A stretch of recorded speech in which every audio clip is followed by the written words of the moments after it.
I wiped down the last tables near my food truck and threw the rag in a plastic bucket. The day was ending, and dusk was slowly falling over the city. Nashville was slowly turning on its neon lights, and the hot southern air was carrying with it the smells of smoke and spice from the street food. A truck with the smoky halo logo sat parked on the corner of a parking lot next to a small park. It had been a good day for business. A long line of barbecue lovers stretched out in front of our pickup window until almost closing time. I was tired, but happy. For me, Josh Miller, a former sound engineer from Nashville, there was nothing better than seeing happy, well-fed customers. Light footsteps approached as Cassidy, my wife and the public face of our food truck chain, approached. She smiled, pushing a stray strand of blonde hair into her hair. Her face was beaming, as it always was when she was interacting with customers or showing up at local events on behalf of Smoky Halo. If I was the brains and arms of our business, Cassidy was the heart and the smile. "You did a great job today," she said, in a light tone that made my tiredness fade into the background. "The line never ends. That's wonderful." I nodded and leaned against the counter, looking at the last couples finishing their smoked pork sandwiches. "Yes, things are looking up," I agreed, feeling a warm pride. "It looks like our summer festival idea is paying off." This year, Cassidy and I decided to have one of the trucks travel to music festivals and state fairs. The idea wasn't a random one. My background as a sound engineer led me to the idea of combining music and food. At the festivals, we offered attendees not just food, but an entire experience, a live soundtrack of favorite songs performed by local bands and our signature smoked sauce with the secret ingredient that made Smoky Halo so beloved. "You seem to be glowing today," I noted, turning my gaze to my wife. "Did something happen?" Cassidy smiled even wider and made a carefree gesture with her hand. "Nothing special, just a good mood," she replied. "I've arranged an interview for a local small business magazine. They want to interview us as a married couple who have started a successful food truck business." Really? I was genuinely happy. This is great advertising for us. This wasn't the first time we'd found ourselves in the local media. Smoky Halo attracted attention because it combined Southern BBQ traditions with a modern twist. Cassidy was great at pitching our brand. She often appeared on morning TV shows, gave cooking classes, and was the face of our social media pages. Her charm and sincerity won people over. I preferred to stay behind the scenes, handling recipes, purchasing, and technical issues. Once all the customers had left, my wife and I began closing up the van. I closed the windows and rolled down the hatch while Cassidy counted the day's take. "How are things there?" I asked, nodding towards the cash register. "Not bad at all," she said, naming the amount, and I whistled in surprise. The revenue turned out to be almost a record for the last time.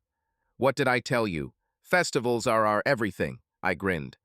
We put the money away, locked the van, and walked to our truck. I carried the box of leftover ingredients, and Cassidy carried the file and the day's report.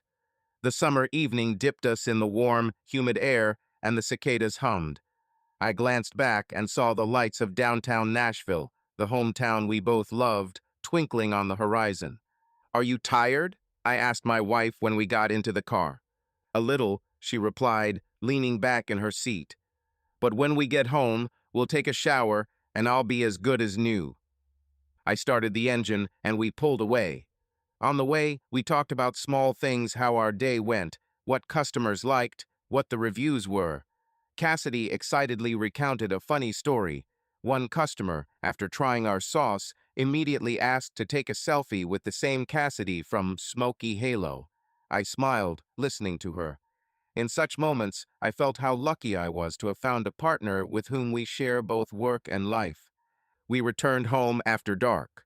Our house was in a quiet suburb of Nashville, a one-story cottage with a porch on which stood two wicker rocking chairs.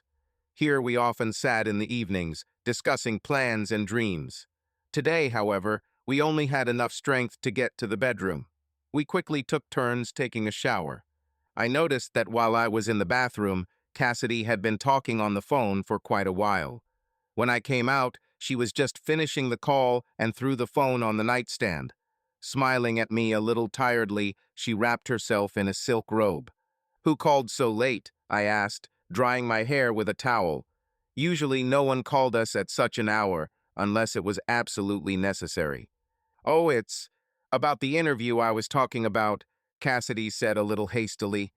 They were finalizing the details of the meeting. I was a little surprised that the call was so late, but I didn't attach much importance to it. After all, journalists are also creative people, and they can call late. Cassidy came up to me and hugged me from behind, resting her chin on my shoulder. She smelled pleasantly of lavender lotion. "I'm so proud of us," she whispered. I closed my eyes, feeling the warmth of her touch. "And I'm proud of you," I answered quietly. "Without you, we wouldn't have succeeded." We stood like that for a few seconds in silence. I noticed that she seemed to want to say something. Her embrace became tighter, her breathing uneven. "Is something wrong?" I asked, turning my head, trying to look into her eyes. She immediately unclenched her hands and took a step back. "No, no, it's fine," Cassidy said quickly, not looking at me and starting to straighten the blanket on the bed. "Just stress. So much has fallen on us. Festivals, interviews. We need to get some sleep." Her voice sounded familiar, but there was a strange note of nervousness in her demeanor. I wanted to ask her, but decided against it. She must really be tired.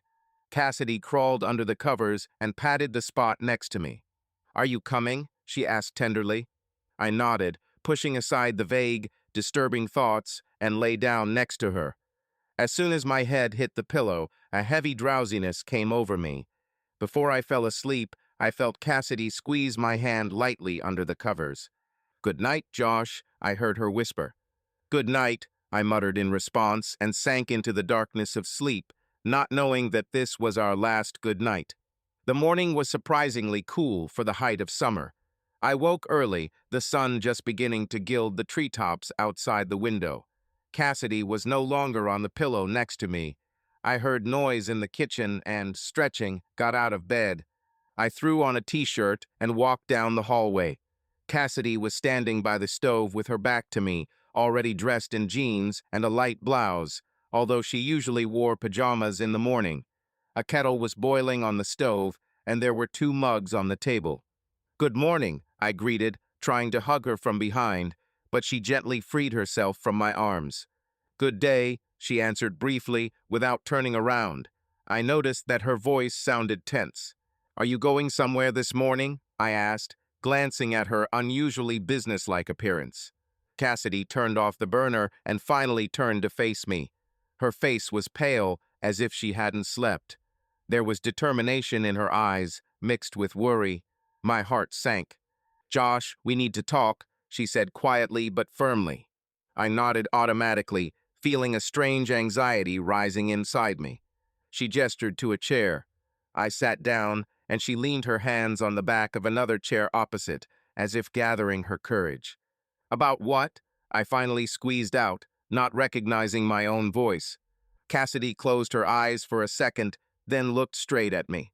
"I filed for divorce," she said, trying to speak evenly. The room seemed to swim before my eyes. I blinked, thinking I had misheard. "What?" I breathed out. "Cassidy, what are you talking about?" "That we need to break up." She straightened up, tucking a strand of hair behind her ear with a nervous movement. "I've already decided." I jumped out of my chair as if I had been electrocuted. "You decided?" "Yesterday we worked together, laughed." "What happened?" The words came out of my mouth incoherently. "Why did you suddenly?" "Maybe we should discuss it. If something is wrong, we—" She shook her head, and I noticed the sparkle of tears in her eyes, although her voice remained cold. "I'm afraid there's nothing to discuss," Cassidy snapped. "I've already hired a lawyer. We'll work out all the details through him."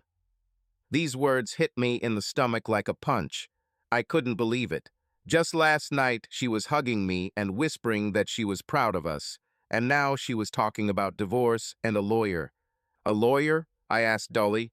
"Cass, why a lawyer? Can't we—" "No," she interrupted sharply. "This is the right thing to do. Believe me, it's best for both of us. I felt the blood rush to my face. My temples began to pound. Better? My voice involuntarily broke into a scream. Are you kidding me? Where did this even come from? Everything was fine with us. We were just talking yesterday. I don't understand anything. Please stop, she said tiredly, taking a step back. I don't want a scandal. I just don't see our future together. I'm sorry. I ran my hand over my face, trying to stop my fingers from shaking. You don't see the future. Why? Did I do something wrong? I asked more quietly, barely holding back. Let's go to a family psychologist, take a break. This is a big mistake, Cassidy. My heart was pounding so hard it felt like it was going to burst out. But my wife's expression barely changed. It was filled with intense determination. The decision is final, she said more softly, but still adamantly. I'm sorry, Josh. I've already rented a place downtown, and I'm moving in today. Then I noticed two suitcases by the living room door that weren't there before. She really had planned everything in advance. An icy lump spread in my chest. You've already packed your things? I asked in disbelief, looking from the suitcases to her. She looked away. Let's not make a scene, Cassidy said quietly. I'll send you the divorce papers through my lawyer. Wait, documents? I tried to comprehend what I heard. You've already filed? When did you even have time? What lawyer? She took an envelope out of her purse and placed it on the table in front of me. It had the name of some law firm printed on it. Here are my lawyer's contacts, she said evenly. His name is Mark Henderson. He'll be in touch with you about the formalities. I stared at the envelope, unable to open it. My hands were shaking. Formalities, I echoed. For you, our marriage is just a formality. Cassidy sighed heavily, pain showing on her face for the first time during the conversation. Don't do this, she whispered. I appreciate everything we had, but this can't go on. What so? I could not resist. What exactly can't continue? I don't understand what you're talking about. Explain to me. I deserve an explanation. My throat was dry. I looked at the woman I loved and didn't recognize her. It seemed like a complete stranger was standing in front of me. Josh. Cassidy hesitated for a moment, as if choosing her words. I'm just unhappy. I haven't been for a long time. I'm sorry, but I tried to fix it, thought I could get used to it. But no, I fell out of love with you. She spoke the last words with difficulty, quietly, but they echoed in my ears like thunder. It took my breath away. I fell out of love. I repeated barely audibly. Everything inside me broke off. Silence fell over the room. Only the kettle was quietly making noise on the stove, reminding us of its presence. I sank back into my chair, my legs suddenly weak. This revelation had stunned me more than the news of the divorce itself. Cassidy seemed to take my silence as the end of the conversation. She carefully pushed back the chair she had been leaning on and walked toward the kitchen door, picking up her car keys. I'll come by later to get my things, she said quietly. I think it's best if we don't see each other for now. If you need anything, contact Mark. I watched silently as she picked up the handles of the suitcases and rolled them toward the front door. Inside, everything was seething with 1,000 emotions at once: pain, anger, misunderstanding, fear. But nothing came out. I was too stunned. Cassidy turned around at the threshold. For a moment, I thought she was going to burst into tears or rush over to tell me she had changed her mind. But she only said quietly, "Goodbye, Josh." The door closed, and I was left alone in the deafening silence of our home. It all happened so fast and so unreal that I thought I would wake up and find that this was a nightmare. But it was reality. Cassidy was gone, leaving me in the shards of our plans and hopes, with an envelope from her lawyer on the table that I still couldn't bring myself to open. I don't remember how long I sat at the kitchen table after Cassidy left. Time lost its meaning. My head was pulsing, my thoughts were racing. The envelope my wife had left me still lay in front of me. I glanced down at it, then away again, afraid to look inside and finally acknowledge reality. Finally, as if reluctantly, I tore open the envelope with trembling hands. Inside was a lawyer's business card, Mark Henderson, family law, and a letter. I glanced at it and realized it was an official notice that Henderson's firm was representing Cassidy in a divorce. It asked me to contact him to discuss the details of dividing up his property and business. The words blurred before my eyes.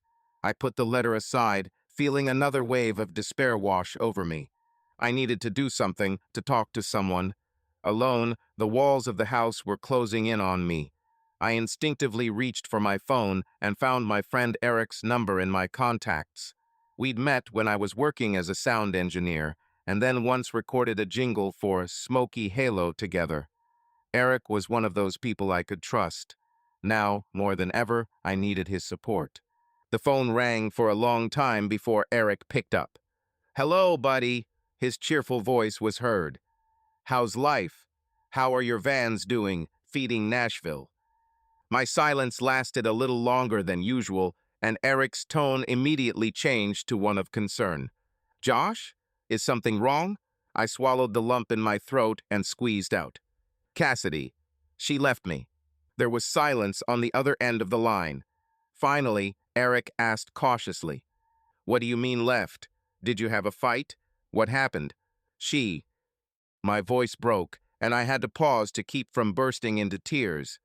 "She said she filed for divorce, that she's been unhappy for a long time and has fallen out of love with me." Saying it out loud made me feel the blow all over again. My throat felt dry again. "Damn, Josh. I'm so sorry," Eric said sincerely. "I don't even know what to say. You seemed like such a strong couple. Without warning." "Absolutely none," I exhaled, getting up from the table and starting to pace the kitchen. "Everything was fine last night. She was acting a little tense, but I thought she was tired. And this morning, she just got up and told me that, and left." Eric cursed quietly under his breath. "Maybe she's stressed, burned out," he suggested uncertainly. "Business is not an easy thing, and you're together 24/7. "I don't know." I pressed my palm to my forehead. "She didn't really explain anything. She said she was unhappy, didn't see a future, and that was it. She gave me her lawyer's contact information, saying, 'Keep talking to him.'" Wow, so she already found a lawyer. Eric's surprise was audible even through the phone. It turns out she planned everything in advance. Gritting my teeth, I stood by the window, trying to keep myself under control. "It looks like it," I answered dully. "The suitcases were ready there. She said she rented an apartment for herself." "It's all strange," Eric drawled. "Maybe there's something you don't know. I don't want to jump in with dirty assumptions, but has she got someone else?" The thought had already crossed my mind. I closed my eyes, thinking back over the last few months. Were there any signs? Cassidy was often late, citing meetings with advertisers or preparations for events. Several times she traveled to a neighboring city, ostensibly to arrange a van placement at a new festival. I hadn't doubted it, then we had plenty to do. But now these episodes surfaced in my memory, tinged with suspicious tones. "I don't know," I finally admitted. Before, I would have said, "No, it's impossible." But now, she's changed a lot in recent months, spent a lot of time outside the house. I thought it was work. Maybe I was blind. Eric sighed into the phone. "Listen, what did she say herself? Just that she fell out of love. Nothing specific?" "Nothing," I smiled bitterly, as if she cut everything off at the root. I asked what happened. She answered, she decided everything, like, there is nothing to discuss. She didn't even want to try to save anything, as if I was a stranger. My fists clenched at the memory. Indignation grew in my chest. The pain of loss gradually gave way to the heat of resentment. "She cheated on you, Josh," Eric suddenly said. "Sorry to be so blunt, but it's just the way it is. People just don't leave without trying to make things right. Especially since she's already arranged everything. A lawyer, a place to live. That means she was prepared." My silence confirmed his guess. Deep down, I began to believe that something was fishy, but it was painful to accept. If I find out she has someone, I began through clenched teeth, but stopped short. What then? I didn't know. It seemed like my Cassidy had simply disappeared, and in her place was a strange, cold woman. I sympathize, friend, Eric said softly again. Listen, the most important thing for you right now is not to lose your head. I understand it was a blow, but you need to think about practical things. If she's going to a lawyer, you need to too. Yes, I already thought about it, I answered, trying to pull myself together. We have a common business after all. It's all very confusing. Glancing at my watch, I suddenly realized I was late opening our main van downtown. Usually Cassidy and I would ride together in the morning, but today I was alone. Damn, I have to go to work, I muttered. Maybe you should take a break, Eric suggested cautiously. Take a day or two off, you have a team, they can handle it themselves. You won't be able to do anything in your current state anyway. I imagined letting my employees and clients down and shook my head, even though Eric couldn't see it. No, work is the only thing that keeps me going now. If I stay home alone, I'll go crazy. I understand. Then take care of yourself. Let's do it this way. If you suddenly need help or just to talk, call me anytime, okay? Thank you, Eric, I said sincerely. I appreciate it. We said goodbye, and I quickly started packing. My head was buzzing, but I had to pull myself together. I quickly put on my Smoky Halo branded t-shirt and quickly threw my tablet with the schedule and the keys to the vans into my bag. Half an hour later, I was already there at our main food truck, which was parked in downtown Nashville. The team, two guys, cooks, and a cashier looked at each other when they saw me alone. "Where's Mrs. Miller?" Karen, our cashier, asked immediately. I felt my insides tighten, but I tried to keep my face calm. "Cassidy's not coming today," was all I said. Slight change in plans. The guys looked puzzled, but didn't ask any unnecessary questions and got busy preparing for the opening. I plunged into work, checked the supplies, discussed the menu for the day with the cooks, answered a couple of calls from suppliers. Mechanical actions helped not to think about what had happened. But time after time, my consciousness returned to the events of the morning. The late call from yesterday, which Cassidy had said was from a journalist, came back to me. Now I had my doubts. What journalist calls at 11 o'clock at night? The whole interview thing could have been a cover. Perhaps it wasn't a journalist who had called her then, but no, it was too early to draw conclusions, but the oppressive suspicions grew stronger. Around midday, my phone vibrated, breaking me out of my dark thoughts. An unfamiliar number appeared on the screen. I answered, trying to speak as collectedly as possible. Josh Miller speaking. "Good afternoon, Mr. Miller," a polite male voice said. "This is Mark Henderson, your wife's attorney." Hearing this name, I involuntarily clutched the phone tighter. My heart skipped a beat. "Yes, I'm listening," I answered dryly, moving away from the van so that my colleagues wouldn't hear. "I understand this is a difficult time for you, but I would like to discuss some organizational issues," Henderson continued in a formal tone. "In particular, the issue of separate residence, temporary measures, and, of course, business assets, your chain of food trucks. You probably understand that I need time to sort this out myself," I said carefully. "And most likely, I'll need a lawyer too. Have you filed officially yet?" "Yes, this morning we filed a divorce petition in the district court," he confirmed. "I advise you to find legal representation as soon as possible.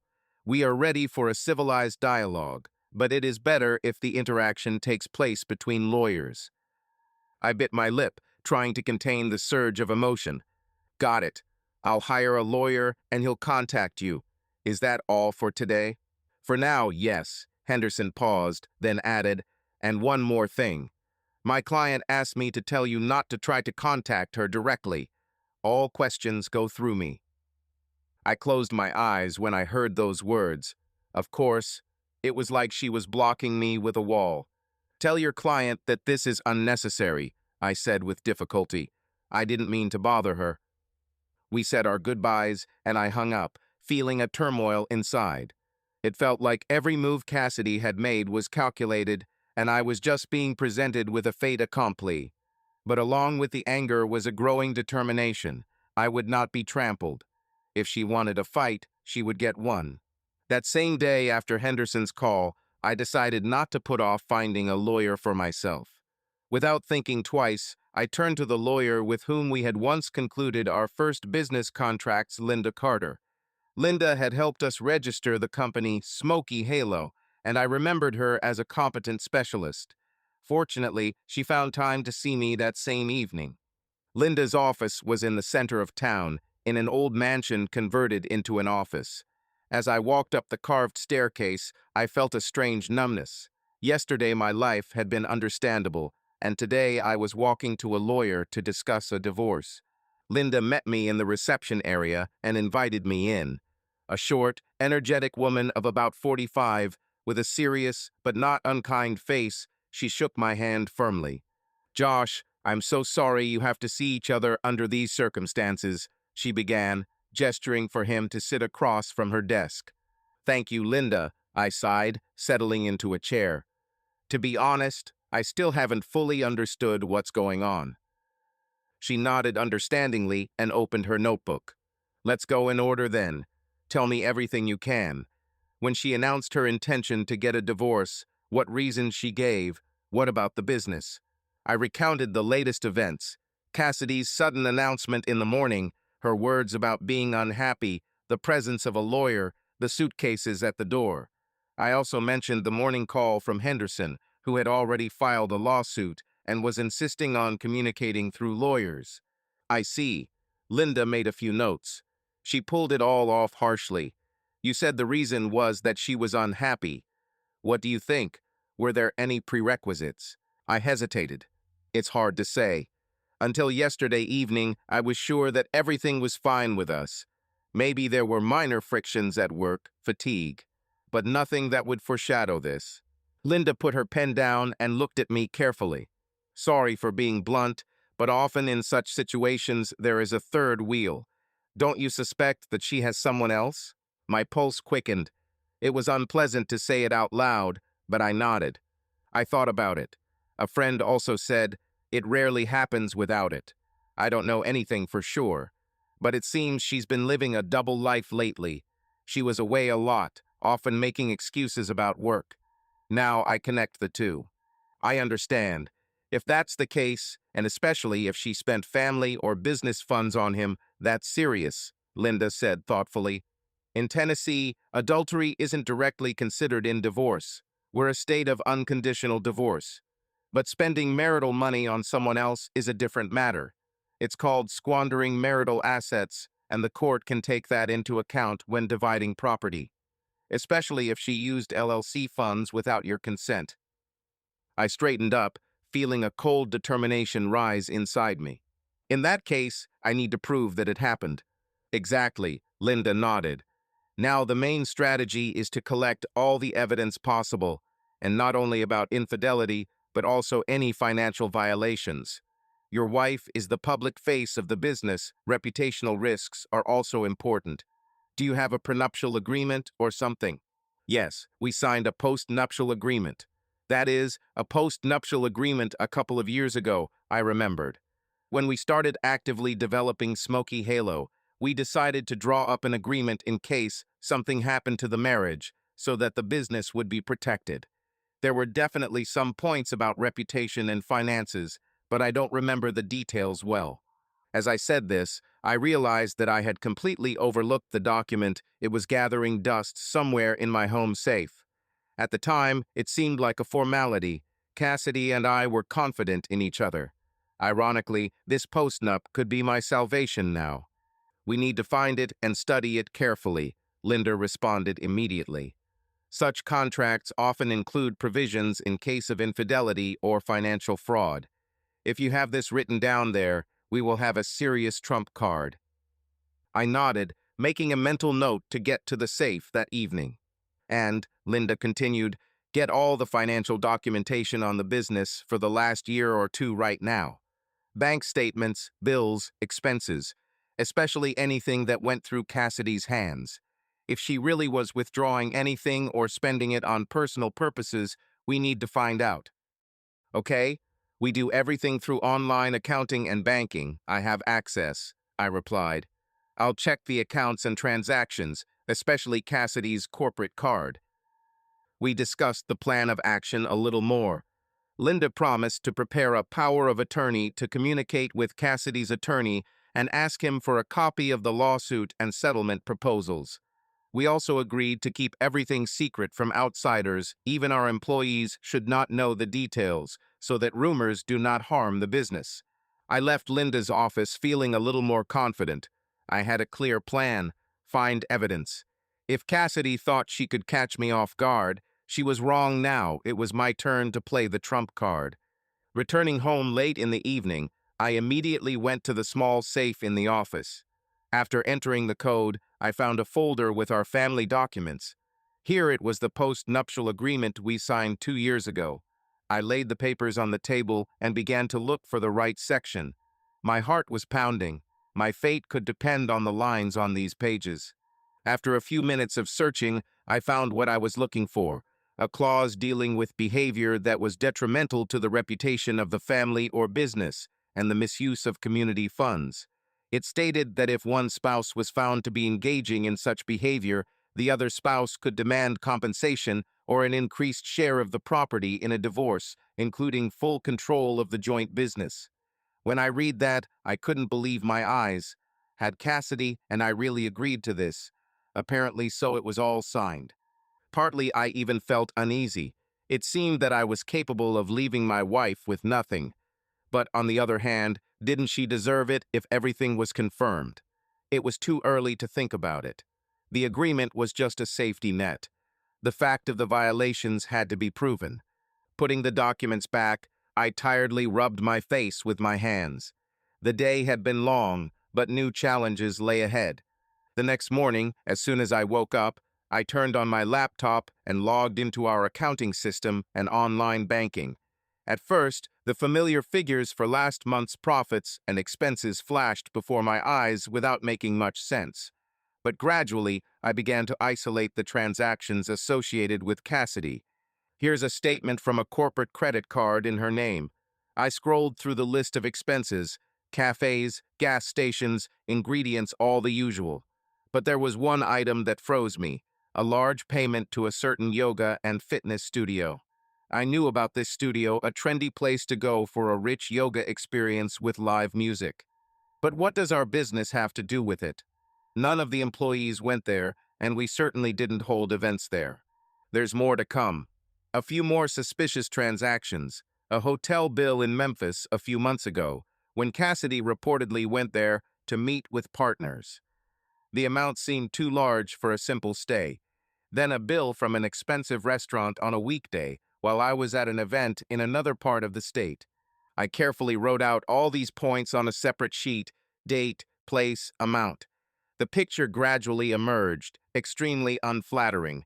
It remained to find the main thing: a link to a specific person. If she was having an affair, there should be traces. And they were found. In the list of expenses, I found several transfers to the name Chase Donovan. My heart began to beat faster. The name Donovan meant nothing to me, but the name Chase. I remembered, about 6 months ago, Cassidy mentioned some trainer Chase, with whom she began doing fitness. At the time, I did not attach any importance to it. On the contrary, I was glad that she found a new hobby to relieve stress. The transfers to Chase Donovan were made once a month. The amounts were impressive, clearly more than the cost of a gym membership. More like payment for personal services. And what's worse, these transfers were coming from our corporate account under the note Consulting Services. I felt the anger slowly replacing the shock. There it was. Cassidy had been funding her meetings with her lover with our business. My eyes darkened as I realized the scale of the betrayal. But at the same time, cold reason told me, this is exactly what I need. It was black and white proof of the violation of the terms of our postnup and the abuse of company funds. I made copies of all these documents, saved electronic transcripts, printed out key pages. The pile of papers on my desk grew, and with it my determination to see this through to the end. Now I knew the name of the man Cassidy had betrayed me with: Chase Donovan. And if she thought she could get away with it, she was sorely mistaken. The day after I discovered the financial irregularities, I felt much more confident. I had evidence and a plan of action with my lawyer. The first thing I did was take precautions. I called the bank and canceled Cassidy's corporate card, citing her resignation from the company. I also changed the passwords for our accounting software and work emails. Normally, such steps against your own spouse would have seemed unthinkable, but now I knew there was no other way. In the morning, before going to work, I collected all the printed evidence in a folder. It burned my hands a mixture of anger and bitter satisfaction that I had uncovered the deception. It was much harder to realize that the person I trusted with all my soul was capable of such betrayal. Arriving at our main van, I noticed a strange atmosphere among the staff. Karen, the cashier, was glancing nervously at me, and the cooks were whispering behind the van's slightly open door. When they saw me, they quieted down. I frowned and decided to immediately find out what the matter was. "Good morning, everyone," I said as cheerfully as I could. "What's new? Ready for the workday?" The boys looked at each other. Finally, Karen said timidly, "Mr. Miller, Cassidy came here yesterday while you were away." My inside sank, even though I tried to keep a straight face. "Really?" I asked quietly. "And what did she say?" Karen glanced at her colleagues, then continued. She said that she was temporarily stepping down from business and asked us to keep her informed of everything.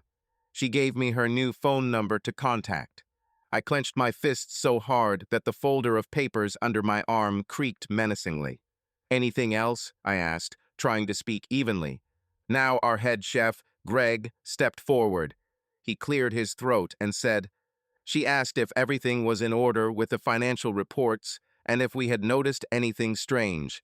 And also, she hinted that there might be changes in management, that, supposedly, everything would soon become clear." I felt the blood rush to my face. So Cassidy had already started her game, probably thinking I didn't know anything and trying to gain the loyalty of the staff or gather information.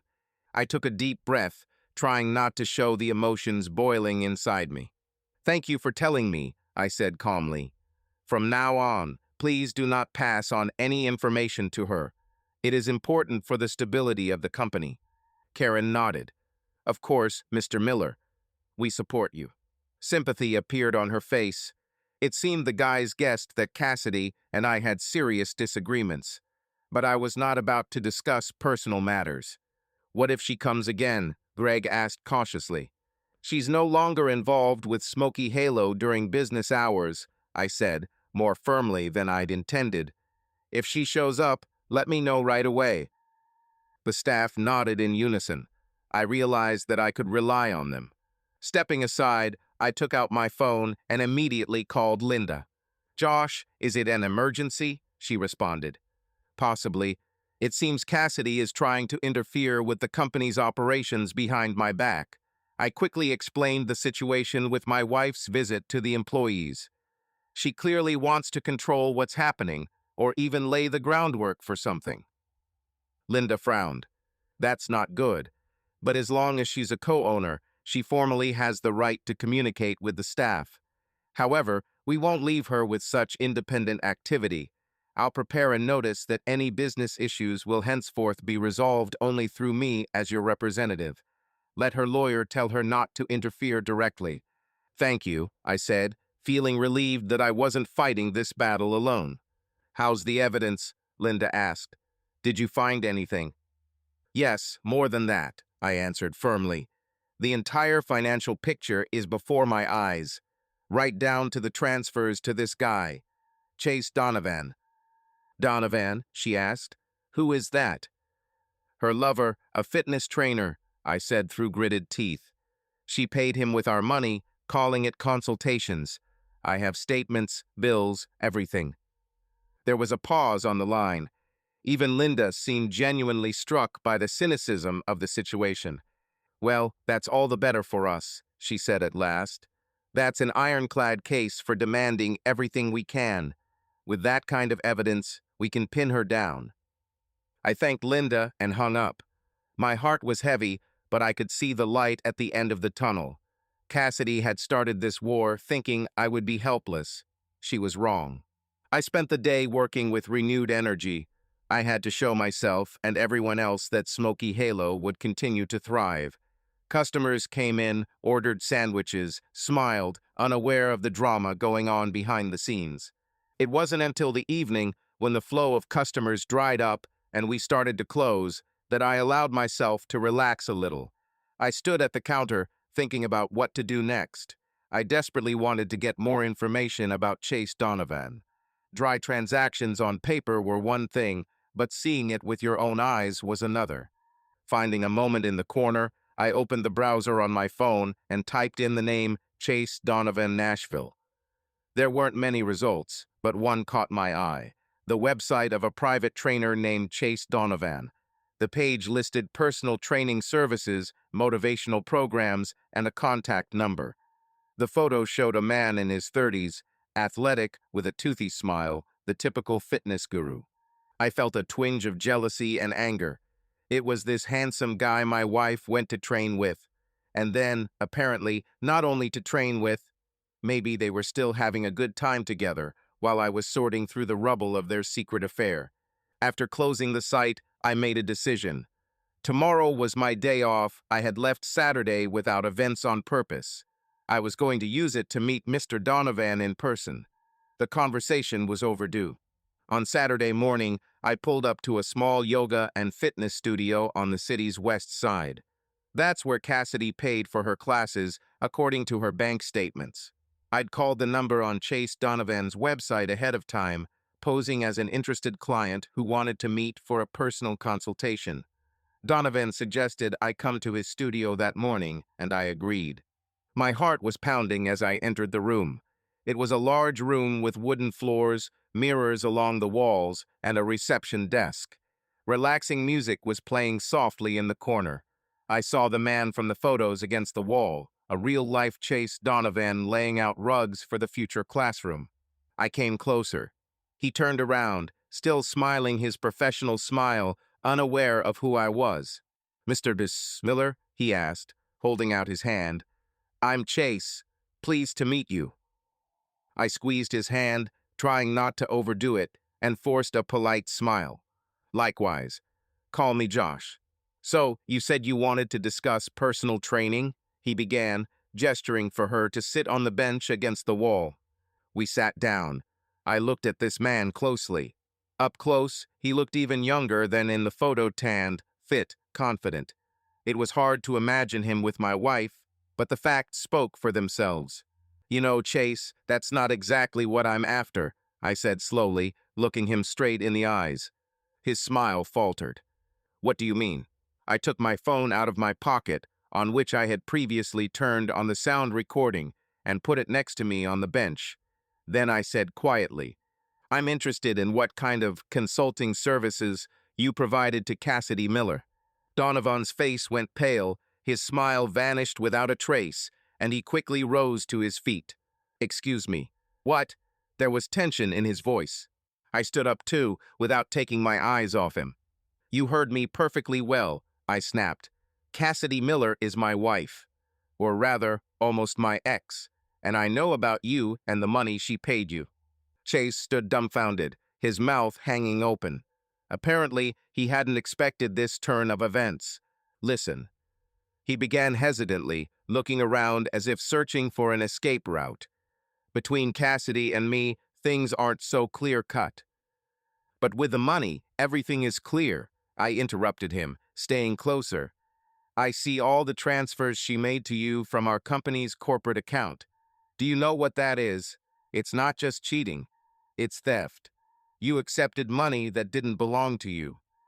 He swallowed, trying to maintain the remnants of his composure. "Cassidy said it was her business, that she had the right." "That's not true," I said harshly. "She had no right to use the Smoky Halo funds to pay her lovers. And you know what? I have all the evidence." Chase raised his palms, trying to calm the situation. "Look, Josh, I'm so sorry it happened, but I didn't force her to do anything. It was her choice to be with me and to spend money. You might as well tell me that it's all my fault," I smiled bitterly. I know what she told you. She probably complained about me, about the marriage, played the victim, right? He looked down, which was a pretty telling answer. Cassidy, she really wasn't happy, Chase said quietly. She said you didn't appreciate her, that things had gone bad between you. I, I believed her. We became close. But about the money, she said you two had a joint account, and she'd take her share to pay for our meetings. I stayed out of her business. I clenched my jaw. So she was presenting it as if she was simply taking what was due to her, and he, they say, had nothing to do with it. Convenient. Well, I responded coldly, I'll warn you right away. I intend to seek justice, and you'd better get ready too. If this goes to court, everything will come out. Do you think your clients will be pleased to know what their trainer does in his spare time?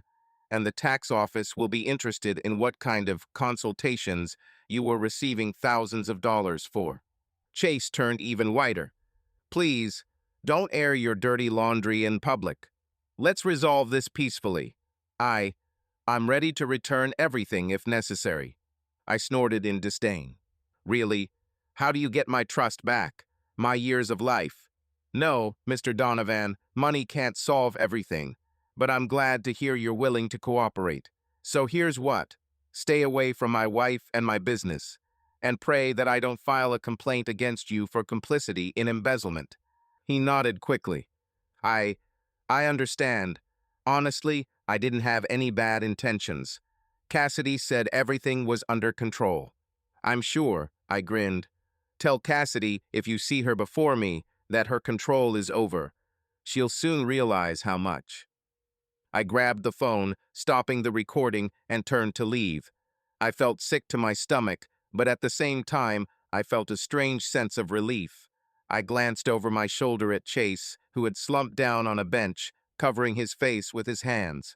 He hardly expected a casual fling with a married woman to turn into such a nightmare. I sat in the car for a few minutes, just coming to my senses. The conversation had been emotionally difficult, but I had gotten my way. Chase had confirmed a lot of what I already knew. I even had a recording of his words. I don't know if it will be useful, but let it be. At the very least, he is unlikely to dare to stand in my way any longer. Now the main thing remained to meet Cassidy herself face to face and make her answer for everything. On Monday morning, I had barely entered my office in the office, a small room next to the food warehouse, when I received a call from Linda. Josh, good news. I received a copy of their proposals from Mark Henderson. I think you should see it, she said. Can you come over to my place in an hour? Of course I will, I answered, anticipating another blow. Leaving the case to the manager, I hurried to Linda's office. There she handed me a folder with documents. On top lay a letter from the wife's lawyer. The further I read, the more my teeth clenched. The short version of Cassidy's position was that she was willing to settle the matter peacefully and proposed a division of property as follows. She would either get a 50% stake in our Smoky Halo business or, at her option, be paid the cash equivalent of half the company's appraised value. She would also want half of our house and bills and a significant amount of monthly alimony, as she cheekily called spousal support. Half of the business? Alimony? I looked up from my reading, looking at Linda in shock. Is she crazy? Does she think I'm going to do this? Easy, Josh, Linda said softly. This is a typical initial request for the maximum. It's often done in divorces, asking for the sky, then bargaining down to the desired level. But to demand half of what I actually created and what I manage. I clenched my fists, throwing the letter on the table.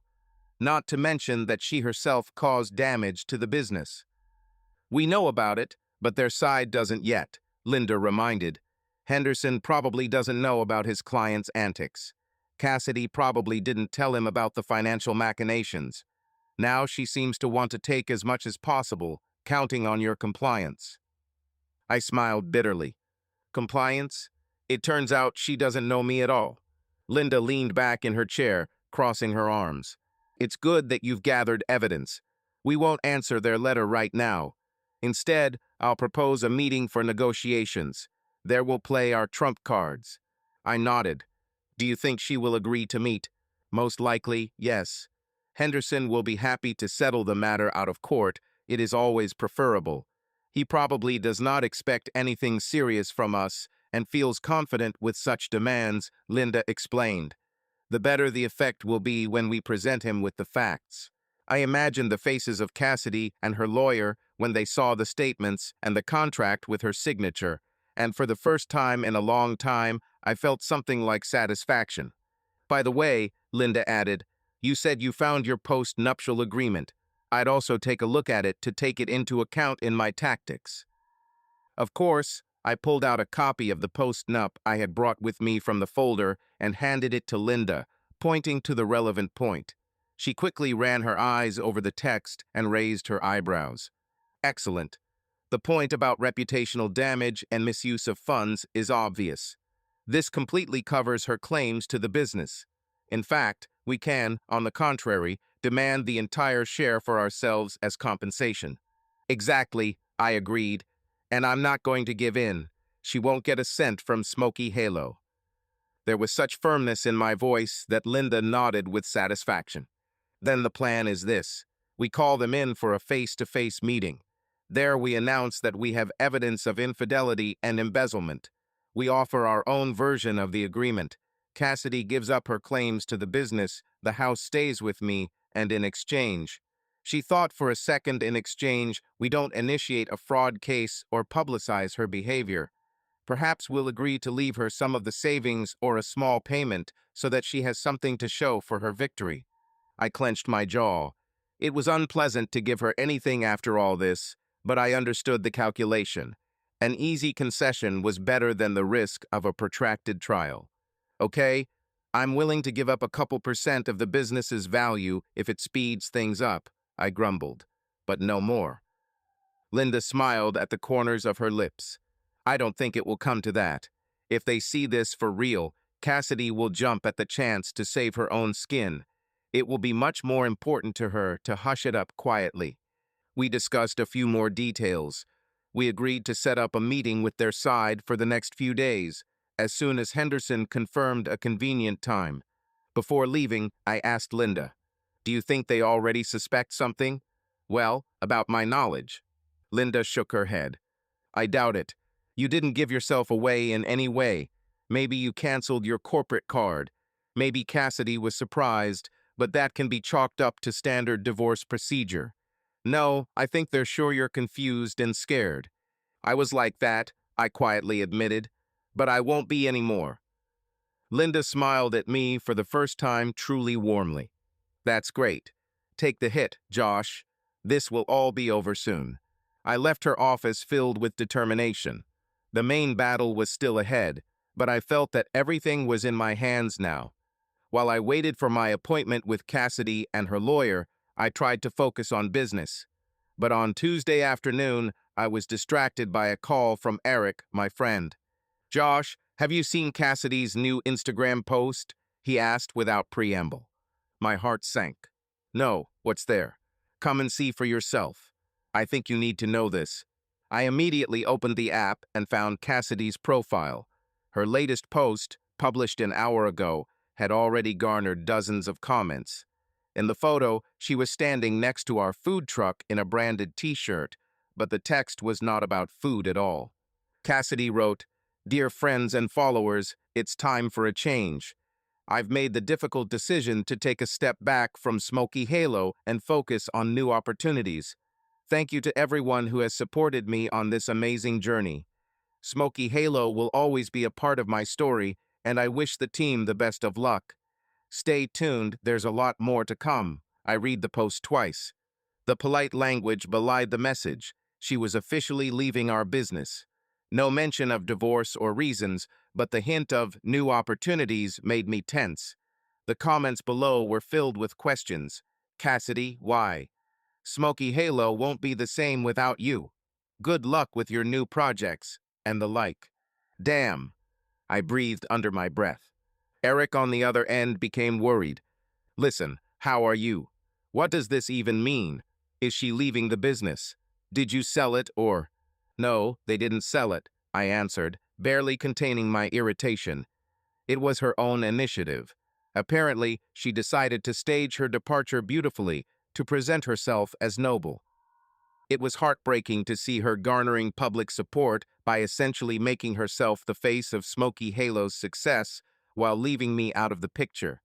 Many of her followers seemed to think she was the soul of our business and were now worried. "You understand, it's a blow to the reputation," Eric said quietly. "If everyone finds out she's gone and they don't know the details, rumors will spread. Competitors might use." "I understand," I responded. "Thank you for letting me know. We'll think about it." I quickly called Linda back and explained the situation. She listened attentively. "Well, on the one hand, she didn't write anything terrible," Linda commented. "On the other hand, she's clearly trying to strengthen her image and gain support. But for us, this is even good. This post proves that she realizes that her departure affects the brand. That is, the reputational damage is obvious." "Yeah, it does," I grumbled. "Now I have to clean it up." "The clients will ask, but what will I tell them?" "Tell the truth, partially," Linda suggested. "That Cassidy has decided to take on new projects, and you continue to run the business and are happy to serve all the guests as before. No negativity, neutral." "I think I'll do that," I sighed.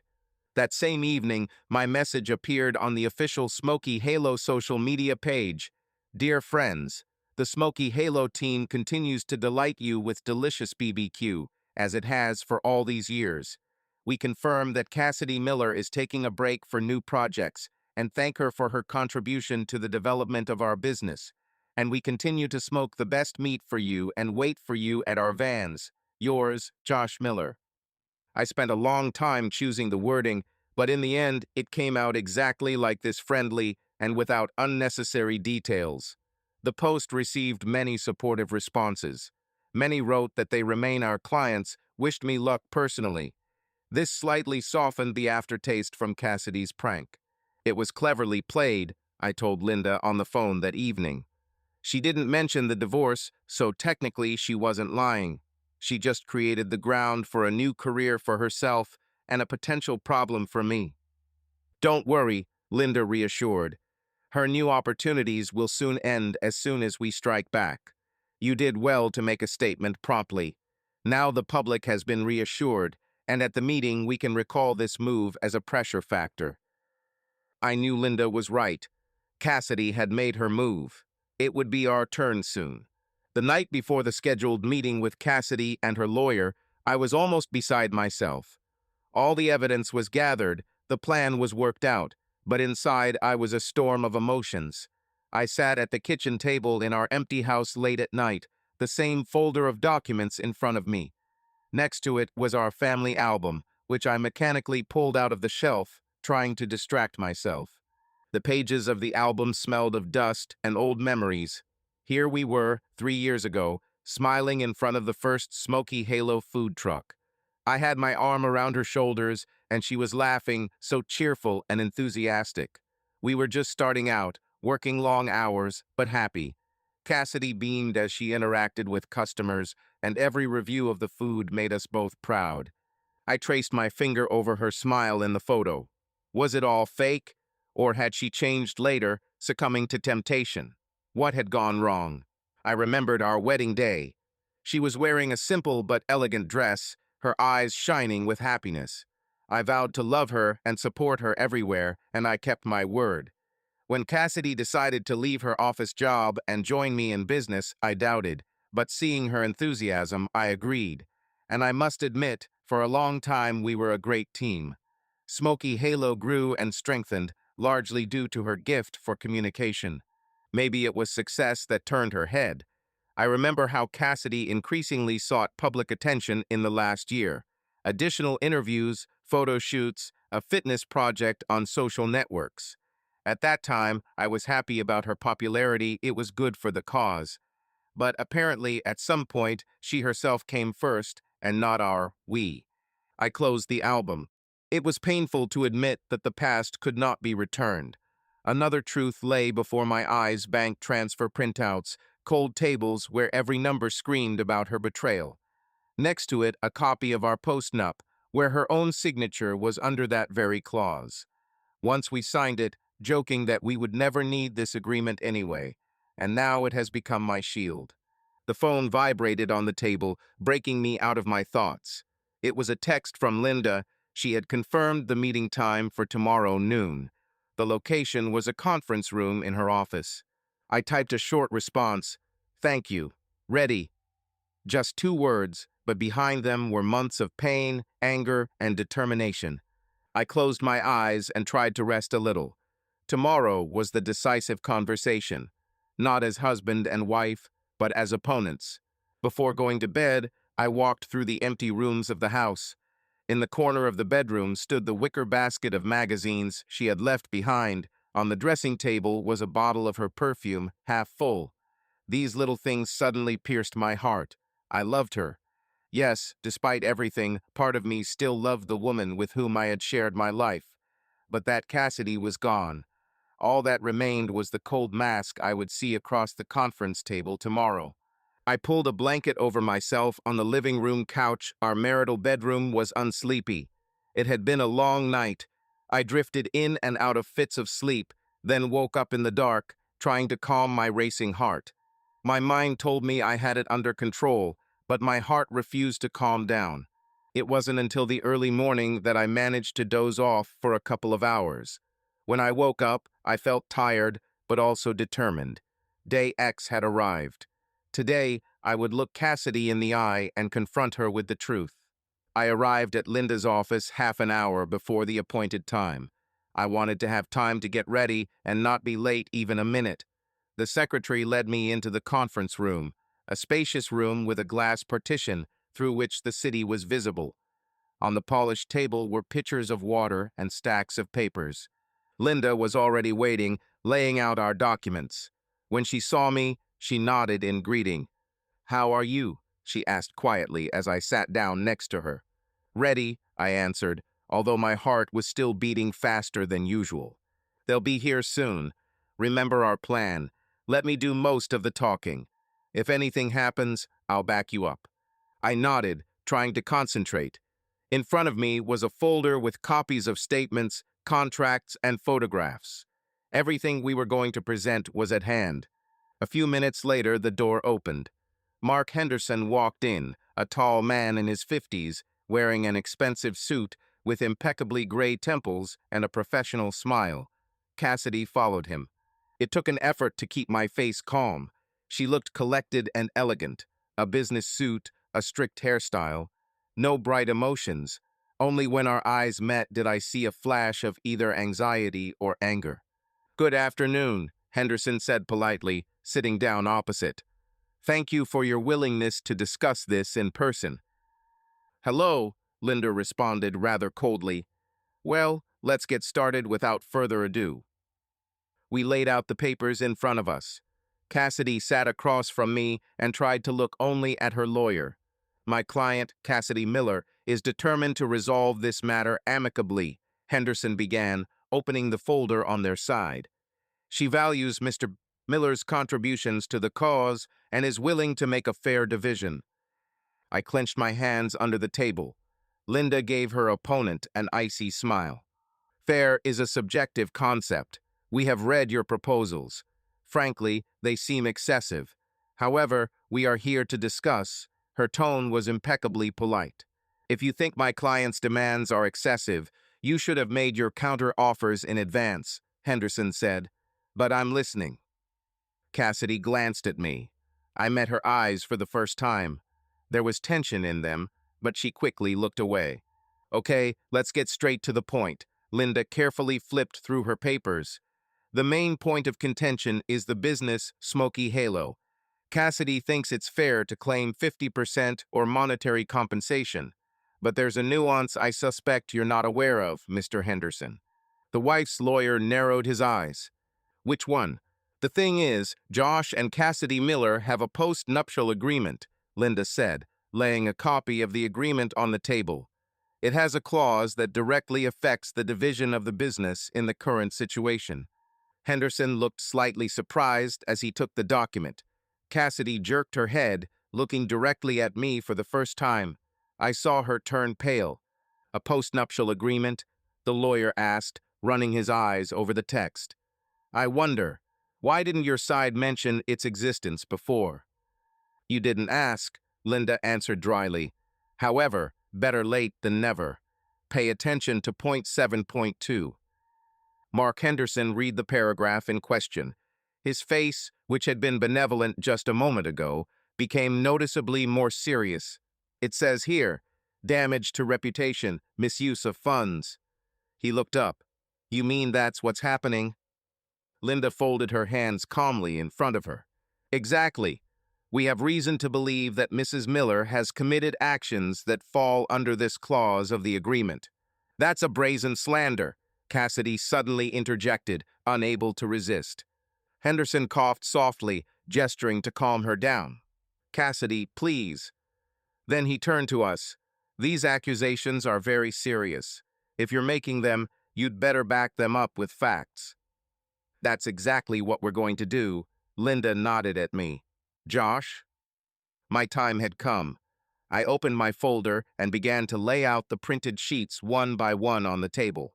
Here are statements from our company's bank account, I said, trying to keep my voice steady. Here are transfers to someone named Chase Donovan, every month for the last year, marked consulting services.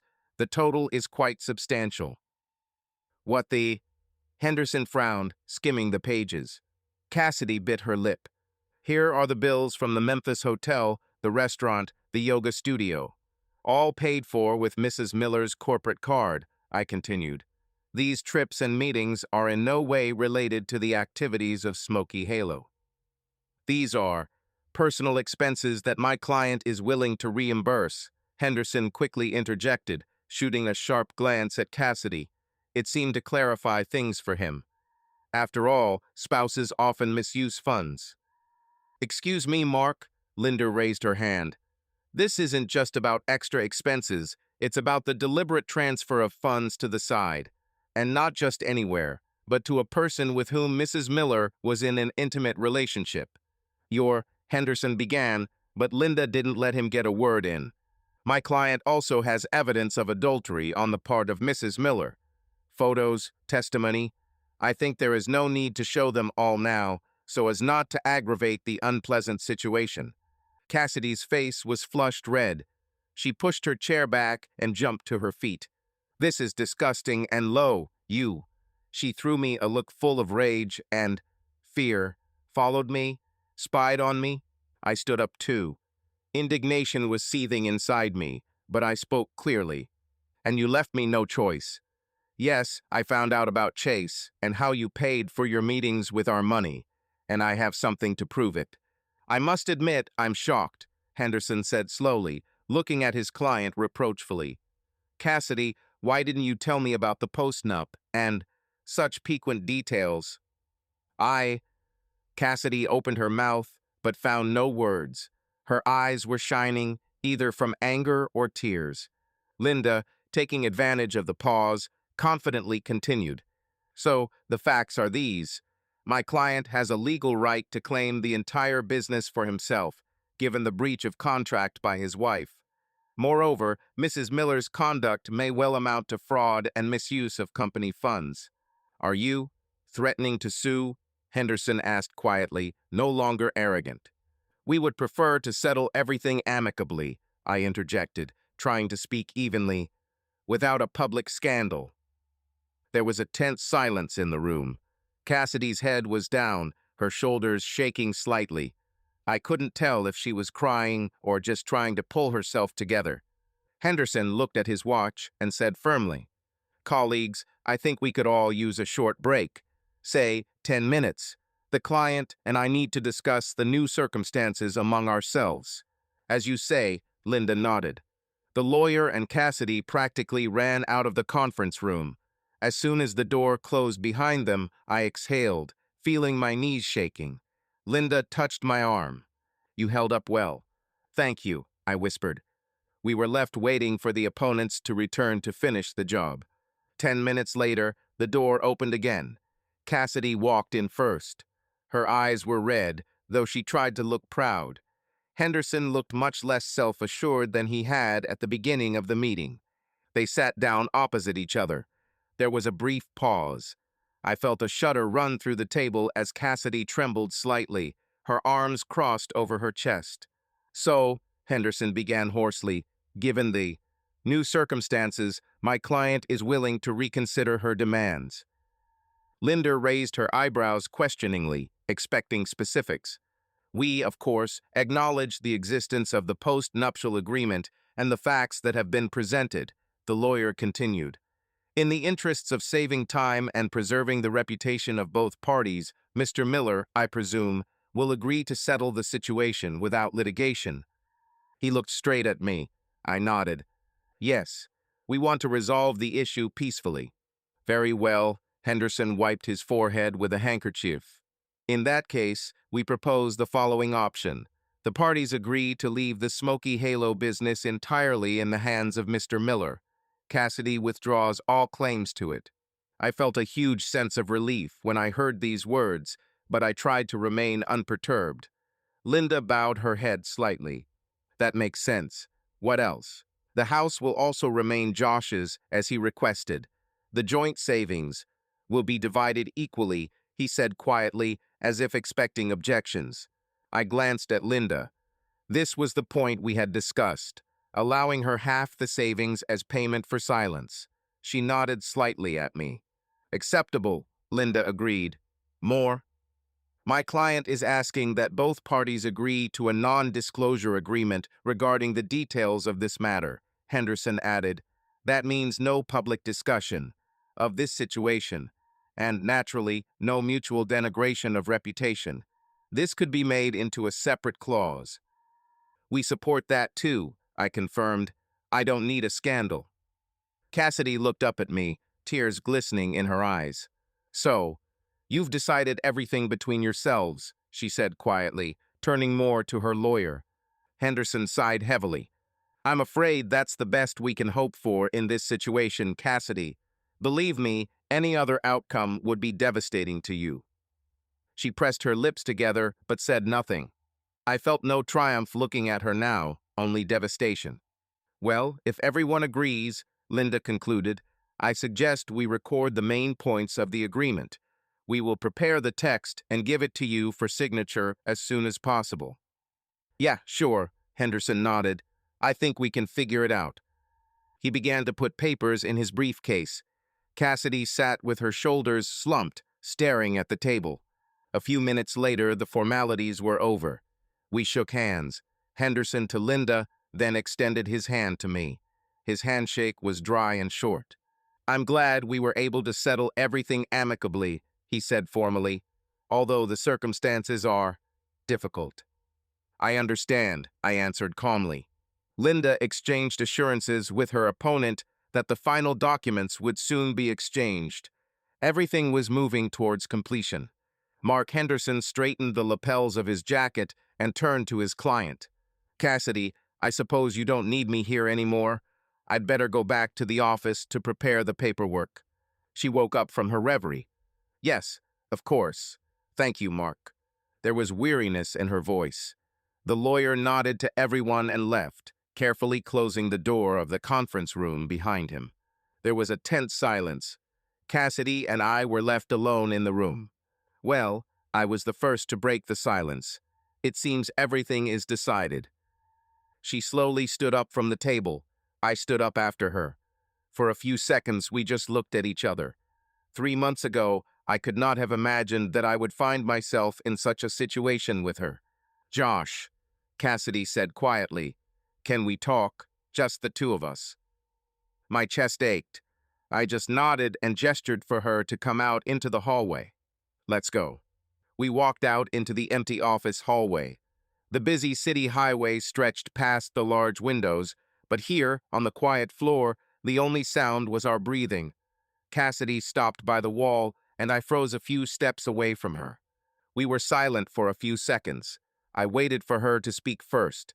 Cassidy ran her hand over her eyes, brushing away a stray tear. Her voice shook as she spoke. I don't know what to say. I guess. I'm sorry. I smiled bitterly. For what exactly? For betrayal or for trying to take away my life's work? She flinched as if she had been slapped. I did something so stupid, she whispered. All this. Chase, the money. Oh God, how did I get to this? I didn't answer. She pressed her trembling fingers to her temples, avoiding looking at me. You won't believe it, but at first it wasn't that bad, Cassidy continued, as if trying to justify herself first. I really thought I was helping us. Fitness, new connections. But then, I got confused. Everything got out of control. She sobbed and finally looked up at me. I never meant to hurt you, Josh. You need to know that. I panicked. I felt like I was losing myself, like life was passing me by. And Chase was so considerate, so. Okay, never mind. She tried to pull herself together. That's no excuse. Nothing excuses what I did. I listened to her, and the strange thing was that instead of rage, I felt only fatigue. My heart seemed to have burned out over the past weeks. You're right, I said quietly. It doesn't. Cassidy nodded, taking the blow, tears streaming down her cheeks. You deserve everything I left you, she whispered. The business, the house. I'm glad you'll have them. You'll be better at them. I remained silent. These words could no longer change anything. She took an uncertain step towards me. You know, no matter what, I will miss you. You, us, our work side by side. I buried all this with my own hands. I felt a lump in my throat. Memories of happy days past flashed and then faded. I'll miss it too, I admitted hoarsely. The you I loved. I miss you very much. Only she's gone. She covered her face with her hands and burst into tears. I couldn't help but want to hug her and console her. For a moment, the old instinct took over, but I held back. A minute later, Cassidy pulled herself together and wiped her tears with a handkerchief. Her eyes were red, but her gaze became surprisingly calm. Thank you for not taking full revenge, she said quietly. You could have destroyed me, but you didn't. I appreciate it. I smiled bitterly. It's not because of you. I just want to put an end to this as soon as possible and move on with my life. Without dirt, without scandals. Cassidy nodded. She was silent for a moment, then pulled an envelope out of her purse and handed it to me. Here, the keys to the car and the office. Maps, access everything inside. I won't lay claim to anything in Smoky Halo, you know. This is yours. Always was. I accepted the envelope, feeling a strange emptiness. That's all. Take care, Josh, Cassidy whispered goodbye. And you yourself, I answered tiredly. She turned and walked down the hallway toward the elevator. I watched her until the doors closed behind her hunched figure. At that moment, I felt a heavy weight fall from my shoulders. The story that I thought I would live until the end of my days ended not as I had dreamed, but it ended. And ahead, through the bitterness and pain, the light of a new life was already dawning. A month had passed since our meeting in Linda's office. The lawyers quickly completed all the paperwork, and at the end of October the court officially approved our divorce agreement. The procedure took a few minutes. Neither Cassidy nor I were present in person. Everything went through lawyers. Having received a copy of the court decision, I stared at the seal and the words, "Marriage dissolved," for a long time. I couldn't believe that this chapter of my life was finally closed. As agreed, the Smoky Halo business was completely under my control. I retained our home and divided the bank accounts equally, as agreed. Cassidy refused any support, as expected. Her public statement about leaving the company earlier played a role. Many assumed that everything had happened amicably. Linda insisted that we issue another short joint statement about the divorce by mutual consent without comment. This we did, avoiding unnecessary gossip. After the trial, I went home and put that same folder of documents deep in the closet. I wouldn't need it anymore. Everything else was in the past. I felt empty, but also a strange relief, as if a tooth that had been hurting for a long time had finally been pulled. Cassidy left Nashville immediately after our agreement. Rumor has it she moved to Atlanta to live with her sister, to rebuild her life away from the past. I didn't pursue the details. She no longer has a place in my life, nor do I have a place in hers. There were occasional mentions of our divorce on the local news, but there were no scandalous details. To everyone around us, we simply separated quietly, as thousands of couples do, and that was exactly what I wanted. A new page awaited me, perhaps not yet clear, but my own. Winter had passed, and spring had brought a warm, sunny day to Nashville. I was standing next to the brightly painted Smoky Halo food truck at the city's food and music festival, surrounded by diners, the aroma of smoky barbecue ribs, and live country music playing on stage. "Josh, we could use some more sauce," one of my employees shouted from the van window. "I'm already bringing it," I responded, picking up a box of jars of the signature sauce. The work was in full swing, and I was enjoying every minute of it. It had been 6 months since I had finally been left alone at the helm of Smoky Halo, and to my surprise, I was coping. The team had rallied around me. Karen was now in charge of social media and doing quite well at it. Greg was developing new dishes, and recently I found an investor to buy 2 more food trucks. The business was expanding. The events of the previous year were gradually fading from my memory. Of course, the scar on my heart remained, but I no longer felt anger or resentment, only wisdom and caution, won at a high price. Eric came into the festival in the afternoon. When I saw him, I stopped what I was doing and shook his hand. "So, buddy, how's it going?" he asked, looking around the long line at my food truck. "Excellent," I smiled. "Things are going well. You can see for yourself." We stepped aside for a minute to avoid disturbing the flow of customers. Eric handed me a plastic cup of lemonade he had taken from a neighboring stall. "To your success, Josh," he said, clinking his glass with mine. "You pulled through." "Thank you," I nodded. "It couldn't have happened without the support of my friends." Eric waved his hand. "That's what friends are for. Listen, I wanted to ask, have you thought about returning to music? I see the stage beckons you." He nodded towards the stage where a local band was performing. I chuckled. Yes, I made a deal with some guys. I'll help them with sound at their concerts on weekends, just for fun." "That's right," Eric smiled. "You have your whole life ahead of you, friend, and I'm glad to see you like this yourself again." He was right. I felt myself gradually returning to myself. Work brought joy again. The sadness of loss receded over time, giving way to a quiet hope. We returned to the vans, and I plunged back into the busyness of the festival day. In the evening, as the last of the guests left and I closed the door of the food truck, I paused for a moment and looked up at the sky, where the first stars of spring were twinkling. "Everything will be fine," I said quietly to myself. The judge's final note on the copy of the decision was dry and businesslike. The marriage was dissolved. I put the sheets of paper in a folder, clicked the lock, and for the first time in months, allowed myself not to think about the papers. The air outside was crisp and autumnal, transparent, the kind that only happens in Tennessee when the heat finally lets go of the city and the sky looks like a clean plate. I inhaled and exhaled, as singers are taught, slowly, from the belly, and realized there was no emptiness ahead. There was a road ahead. The first weeks after the official point, I lived by a timer. It was funny and a salvation. I set alarms for everything. Get up, defrost bruschetta, check the smokehouse, 30 minutes for accounting, 40 for coffee and silence. 2 new habits were added to the schedule: therapy on Thursdays and morning runs along the Cumberland. I did not become one of those who suddenly rush into a new life. I simply began to lubricate the rusty hinges of the old one. Gradually, the creaking died down. The Smoky Halo crew held up remarkably well.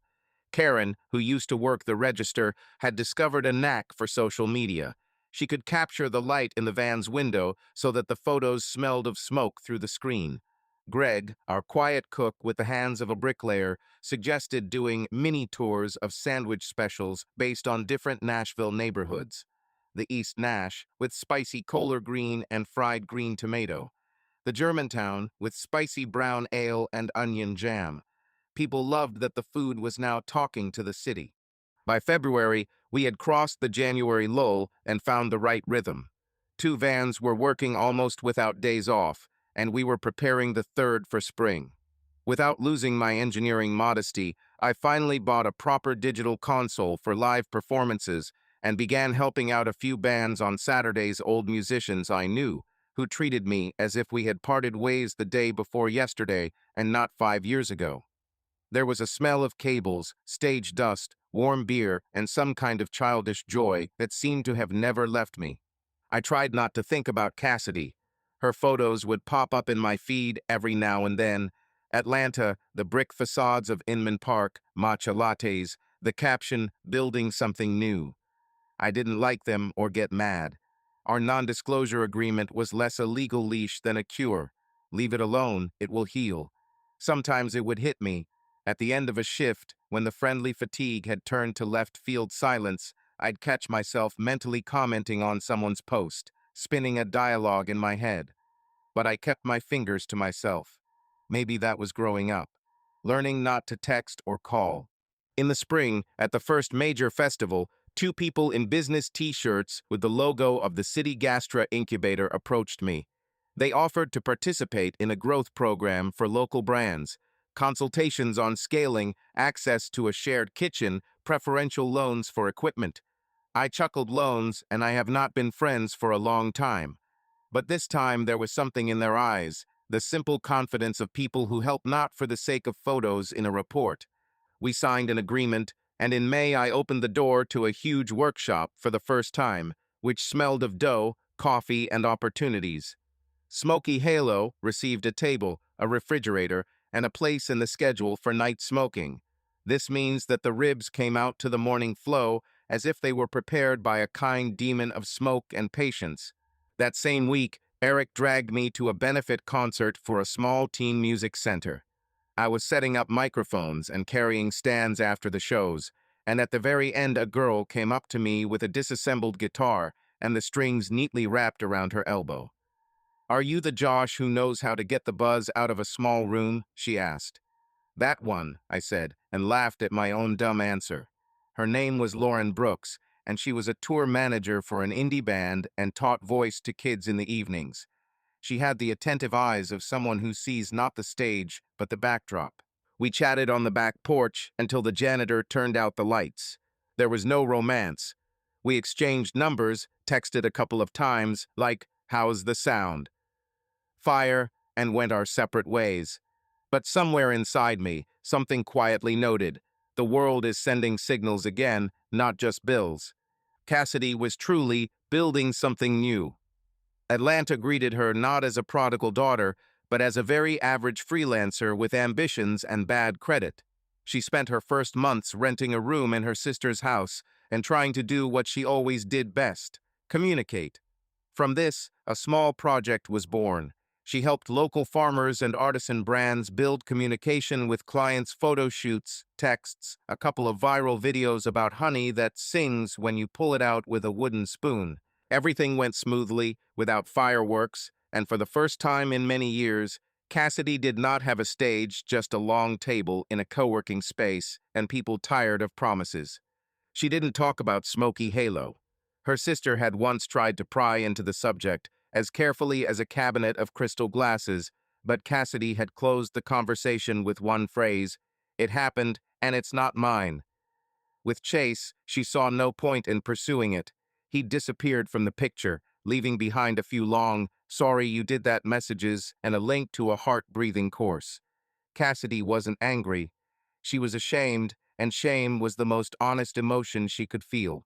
The therapist she finally saw after weeks of putting it off told her something simple.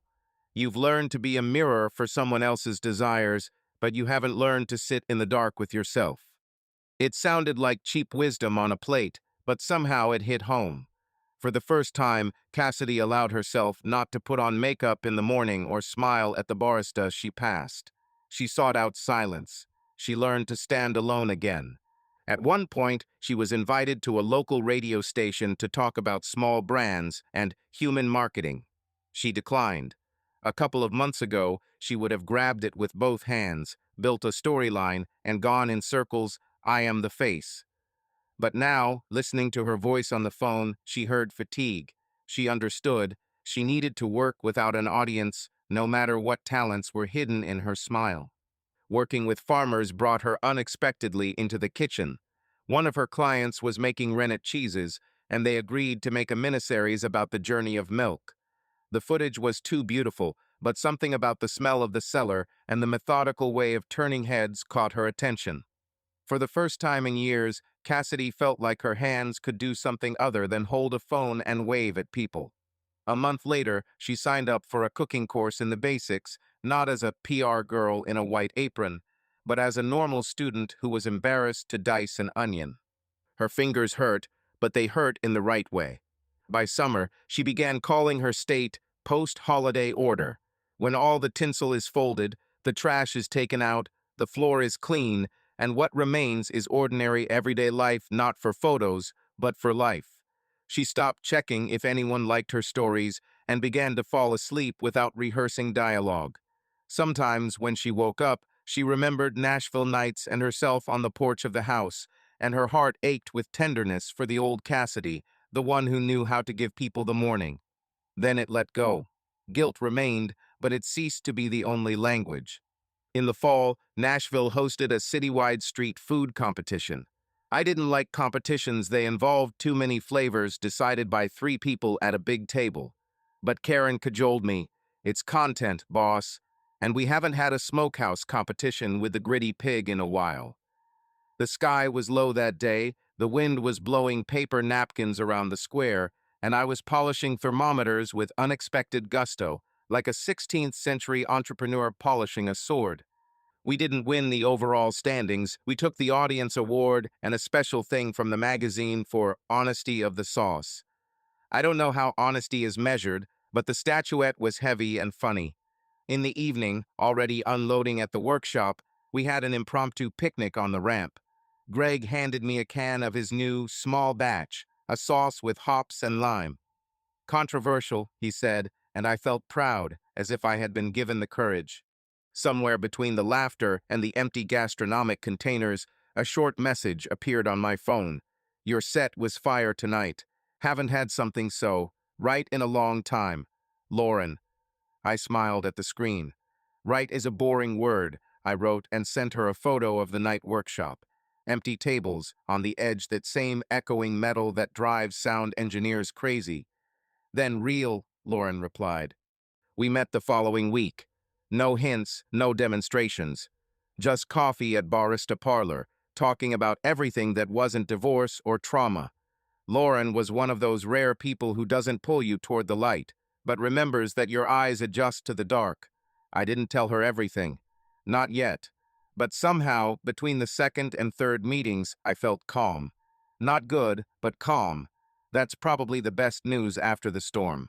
At the end of the year, I decided to take a step I had been resisting for a long time, renting a slanted space on a corner in the Nashville East area. There was an old auto repair shop, there good ventilation, concrete floors, a ceiling that could withstand any acoustics. I had long wanted to have not only wheels, but also walls, a place where people would not have to chase the van, but would come as if they were visiting.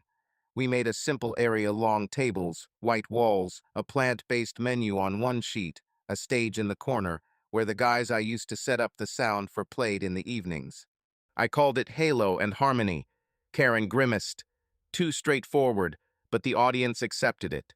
Exactly at the moment of the opening, an old man in a cowboy shirt came in and said, "If this place sounds good and smells like smoke, I want to come here." It seemed to me that this is how a new house should begin.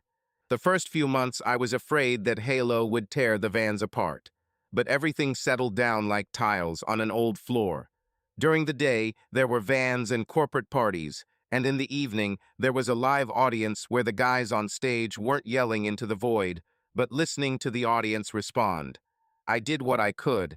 I combined music and meat into one phrase, and it worked. Lauren and I moved at our own pace. Sometimes she'd peek into the set, sometimes she'd sit at the front table with her laptop, writing tour plans. When we first kissed, I found myself surprised. This was possible quietly, without insurance, without comparison. That night, I woke up with the usual impulse to check Cassidy's phone. It had taken me months to wean my body off reflexes. But my hand went back. I was in another room, in another house. By that same winter, Cassidy had found her little haven. In Atlanta, she began working in a kitchen at a charity, a community table where single parents and elderly people from neighboring neighborhoods would come in the evenings.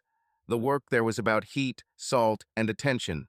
A person taught by therapy understands faster that God lives in repetition. 100 dishes of the same soup is not despondency, it is faithfulness. One day, the head of the kitchen, a short woman named Liz, nodded at the billboard with the budget and said, "You love words. Write us a letter to the sponsors so they can smell the broth." Cassidy sat down and wrote no frills, honestly, about cracked pots and people bringing knives from home. The letter worked. The foundation sent a grant to replace the equipment. For the first time in a long time, Cassidy felt a very simple happiness. Her words turned into hot food, not likes. She started visiting Instagram less often, but when she did post, it was photos of her palms others, and her own in flour and water. She had fewer followers, but the comments were warmer. Sometimes she'd get messages asking, "Are you that Cassidy from Smoky Halo?" She'd answer, "Yes, I was. Now I'm different." Some left hearts. Most passed her by. She'd learned to live with it. Not everyone who knew you yesterday will go with you into tomorrow. In the spring, almost a year after the divorce, she wrote me a letter, a real one on paper. I found it in my mailbox, between a pizza ad and an electric bill. It was short and unheroic. "Josh, I'm not writing to get a response. I'm writing to apologize and not steal another piece of your life. I'm ashamed and will be ashamed.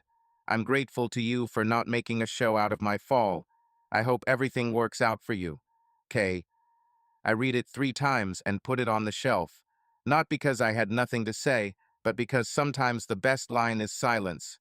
I went back into the room where Greg was banging lids and stirred the sauce. We had a small fire, and it had to be kept going. In the summer, Halo and Harmony, and I did something I dreamed about last year, the Taste and Sound Festival. No huge stages, no artificial artists. Just 2 days in the park. Local bands, our and our neighbors' vans, master classes from the same guys from the charity kitchen. I called Liz and asked, "Come and teach people not to throw away bone scraps, show them how to make broth from what didn't fit into the marketing." Liz laughed and came with a huge pot. On the weekend, the park filled up with people, as if the city had momentarily remembered that it was a community. I was running around like the usual nasty organizer who would check the sound and pull up the tent and calm down a kid with ice cream. At one point, I noticed Lauren sitting on the grass next to our little stage, tapping her toe to the beat. I sat down next to her. "Look," I said, "no marketing can replace this wind." "And no wind can replace you," she said. My throat felt hot. I thought that maybe this was the year I finally stopped being just Chef and learned to be Josh again. By the evening of the second day, the guys I used to set up the sound for, back when everything wasn't so loud in my head, came on stage. We closed the Tennessee Waltz Festival, and people spontaneously started dancing. I had no words, just a stupid smile and the feeling that I had finally returned home to where something is built from smoke and music. Cassidy had gone to Nashville that summer, not to see me, but to attend a meeting of an incubator that supported small kitchens. They had brought a delegation from Atlanta and were touring the city's projects. I knew about it after the fact. Karen had said at dinner that night, "I think I saw Cassidy at Feed and Seed." Something in my chest clanked dully, like a saucepan lid. I imagined her footsteps on the familiar steps, her gaze at the autumn river. But I didn't continue to imagine. When the past and the future happen to rent the same room, they don't have to meet. They met, after all. Not in my room or by our vans, but by the coffee shop next to the common room. I was leaving with a box of spices. She was entering with a notepad. We froze for a second. The first impulse, to hide behind the open sign, was childish and funny. I nodded. She nodded. "Hi, Josh," she said. "Hi," I said. We stood there like two witnesses in court who no longer had anything to say. "I'm glad to see that you're doing well," she said. Her voice was quiet, without its former ring. "I'm still working," I replied. We both smiled. My entire therapy was in that phrase. She wanted to add something, but shrugged and said, "Thank you." "For what?" I asked, not understanding myself. "For leaving me silence," she said, and went inside. I stood there for another minute, like a man who had a long, hardened splinter pulled out of his hand. Then I carried the spices into the kitchen. I texted Lauren that afternoon, "Saw my ex. All good." She responded a minute later, "Hugs. Should I bring cookies?" I smiled. I had been tamed gently and without a leash. This was important. Lauren and I were not trying to cure each other. We were simply bringing water when we were feverish. That same summer, Greg came to me with a timid but important thing. "Josh, I've been thinking about starting my own little stand, doing a line of just smoked turkey and vegetables. I wouldn't leave, just on the weekends. Can I?" I looked at him, at his hands, at his eyes, where respect and fear mixed. "I have to," I said. Someone had given me a chance with a van. Now it was my turn to be that someone. We helped Greg fill out the paperwork, gave him some starting product, and launched him into the marketplace as green smoke. Within a month, he had a line exactly the size I'd feared and desired at the same time. He didn't leave.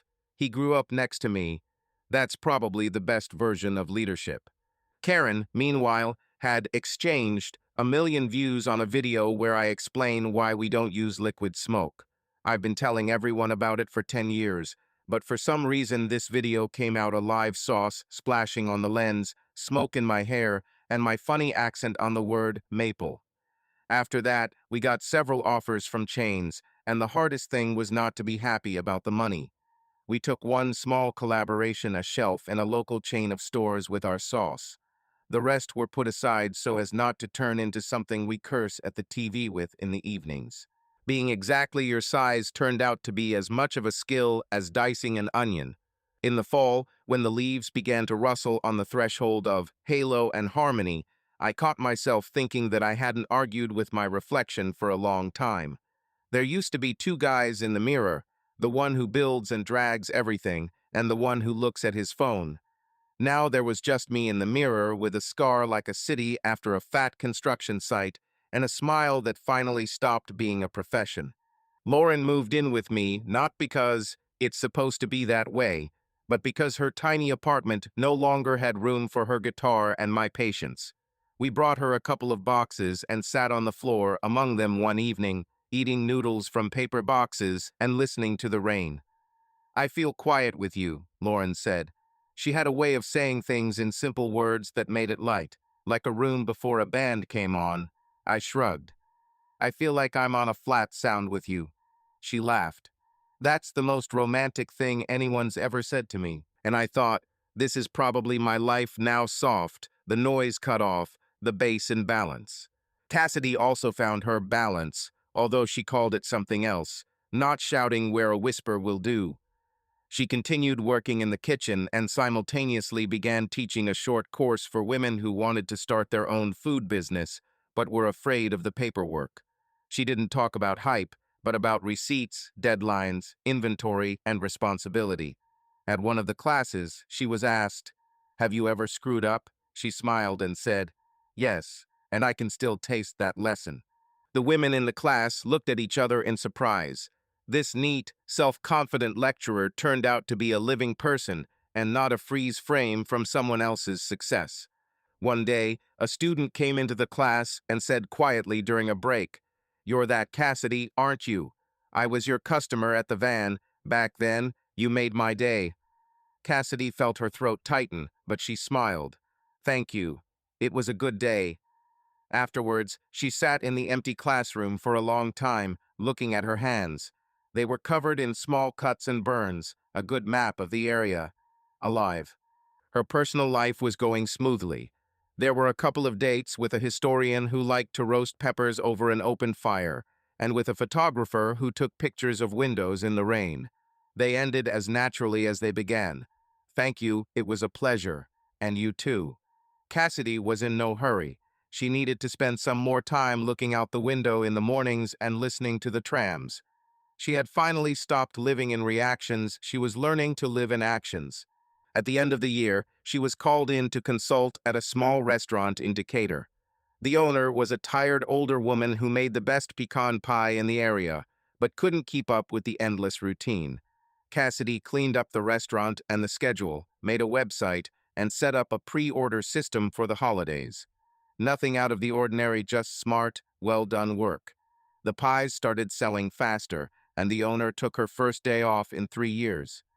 "I'm just making space for people," Cassidy told herself as she locked the door after her shift. It was a far cry from her former, "I'm the face of the brand," and a far cry from, "I'm the hands." And she finally allowed herself to do good where she had previously caused pain. At the beginning of winter, she sent a small but regular donation to the organization. Liz worked with a portion of each consultation fee.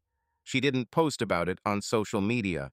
She simply left a jar with change and a note saying "soup" by the door, so she wouldn't forget what all this beauty was for.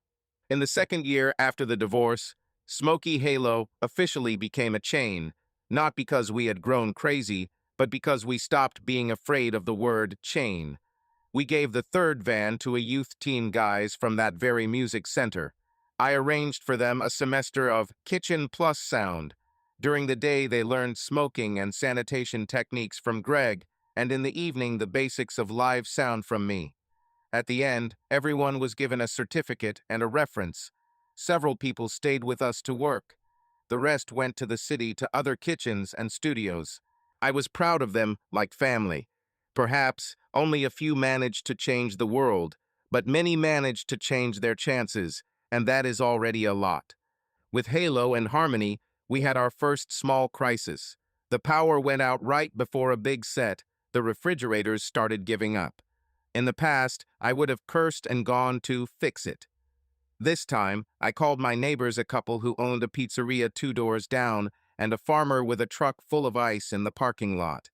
An hour later, we had a makeshift ice wall with portable generators and a candlelit concert. People in the audience were laughing and crying. Someone said, "This is better than it would have been." And for the first time in my life, I believed that not everything that is well-oiled is the best. During those same weeks, I invited my mother to the hall. We hadn't sat next to each other for more than 10 minutes in a long time. She came in a new cardigan, carefully took a burger, and listened attentively to the music, like someone listening to a sermon. After the concert, she said, "I was afraid that you would forget how to be happy when you were no longer together, but you haven't forgotten how." I smiled. "I'm learning." We began to visit each other for tea, as if we were getting to know each other all over again. We still rarely communicated with my father. He lived separately in his own quiet world of fishing and morning news. But one day he brought me a smoking knife, old but honest. "This is the knife we used to cut trout when you were a child. It knows how not to tear meat," he said. I realized, for our men, love is properly sharpened knives. By December, Lauren and I were talking about things that had previously seemed like fantasy to me. Weddings.